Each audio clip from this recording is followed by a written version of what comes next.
Ever wondered how a watership engine works? Across the globe, these intricate powerhouses breathe life into our maritime vessels, enabling the vast majority of international trade. They're the unsung heroes of the shipping world, a testament to human ingenuity. The complexity and importance of these engines is nothing short of remarkable, powering journeys across vast oceans and navigating through treacherous waters. Yet for many, they remain an enigma. Well, buckle up because this marvel of engineering is about to get a whole lot less mysterious. Watership engines, the heart of any ship, are responsible for propelling these massive structures across vast oceans. These complex pieces of machinery are the driving force behind our ability to traverse the waters of the world. But what exactly are they made of? Watership engines are typically composed of three main parts: the main engine, the shaft, and the propeller.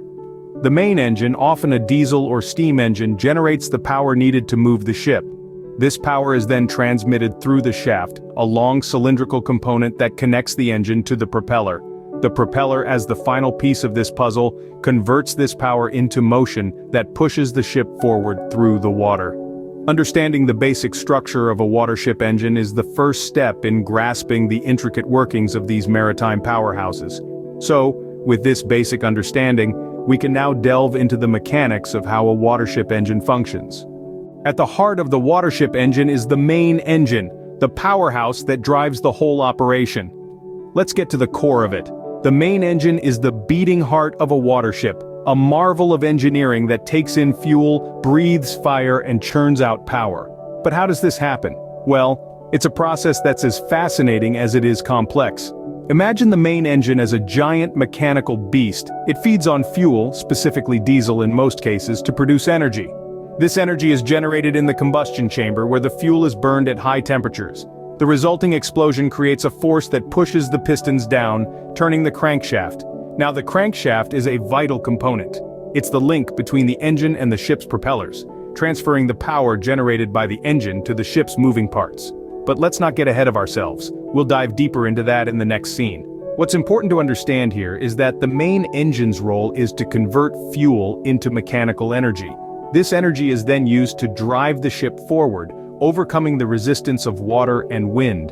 The more efficient this conversion process is, the less fuel the ship needs to operate. In order to maximize efficiency, modern ship engines use technologies like turbocharging, where exhaust gases are used to drive a turbine that compresses incoming air, increasing the amount of oxygen available for combustion. This results in more power from the same amount of fuel. The main engine also has to be robust and reliable. It's responsible for keeping the ship moving in all conditions, from calm seas to raging storms. Any failure can leave the ship stranded, so it's designed and built to withstand extreme conditions and continuous operation. In essence, the main engine is a feat of engineering. It's a testament to human ingenuity, a machine that harnesses the power of combustion to move massive ships across the globe. It's not just about power but also about efficiency and reliability. The main engine, a true powerhouse, is just the beginning of our journey into the workings of a watership engine. Following the main engine comes the shaft, a critical component that transfers the power from the engine to the propeller. Now let's dive a bit deeper into this fascinating piece of engineering. The ship's shaft is essentially a large metal rod that connects the main engine to the propeller. It carries the spinning motion produced by the engine through its length and delivers it to the propeller. This spinning motion is what we call torque. Without the shaft, the engine's power would have nowhere to go, and the ship would remain stagnant regardless of how much the engine roars. Now, let's delve into the workings of the shaft. The shaft's rotation is a direct result of the engine's activity. The engine's pistons move up and down, creating a rotational force. This force is transferred to the shaft, which starts to rotate. The rotation is then carried along the shaft's length to the propeller at the rear end of the ship. The propeller, in turn, responds to this transmitted energy by spinning. This action pushes the water backward, creating a forward thrust that propels the ship. It's an elegant dance of mechanical energy being converted into kinetic energy, and then into the movement of the ship. But it's not all smooth sailing. The shaft has to endure immense stresses and strains during its operation. It must be robust enough to handle the powerful torque from the engine, yet flexible enough to tolerate minor misalignments. It's a testament to the fine balance of strength and flexibility that engineering strives for. Moreover, the shaft's design and installation require precision. Any misalignment or imbalance can lead to vibrations, damaging the shaft and reducing the ship's efficiency. So, meticulous care is taken in the design, installation, and maintenance of the shaft to ensure smooth and efficient power transmission. So, the shaft, acting as a bridge, ensures that the power from the main engine is put to good use in the propeller. Without it, our ship is just a floating piece of metal. With it, we have a vessel ready to conquer the seas. The propeller, the final piece of our puzzle, is what converts this power into motion, propelling the ship forward. The propeller is quite the marvel of engineering. It's not just a spinning piece of metal, it's a carefully designed tool that plays a crucial role in moving a ship. This fascinating device takes the power generated by the engine and transmitted through the shaft and transforms it into thrust. But how does this work? Well, let's dive a bit deeper. Thrust is essentially a force that propels an object forward. In the context of a ship, the propeller spins, pushing water backwards. Now, according to Newton's third law of motion, for every action, there's an equal and opposite reaction. So, as the propeller pushes the water backwards, the water pushes the ship forward. This reaction is the thrust that propels the ship. The design of the propeller is integral to this process. Each blade of the propeller is shaped in a specific way to maximize efficiency. The blades are not flat, they are twisted, with the angle of the twist changing from the hub to the tip. This design helps to ensure that each section of the blade moves the same volume of water no matter its distance from the center of rotation. This results in an even distribution of force, reducing stress on the propeller and ensuring smooth and steady movement of the ship. Moreover, the number of blades on a propeller and their size also play a significant role. While more blades can increase thrust, they also increase drag, making the propeller less efficient. Therefore, engineers must strike a balance, designing a propeller that generates enough thrust to move the ship effectively, without causing excessive drag.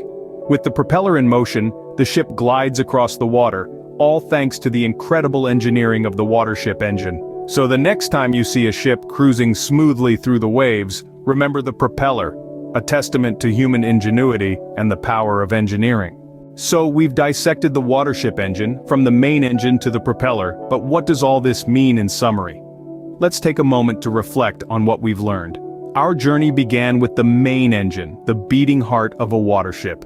It's a marvel of engineering, converting fuel into mechanical energy.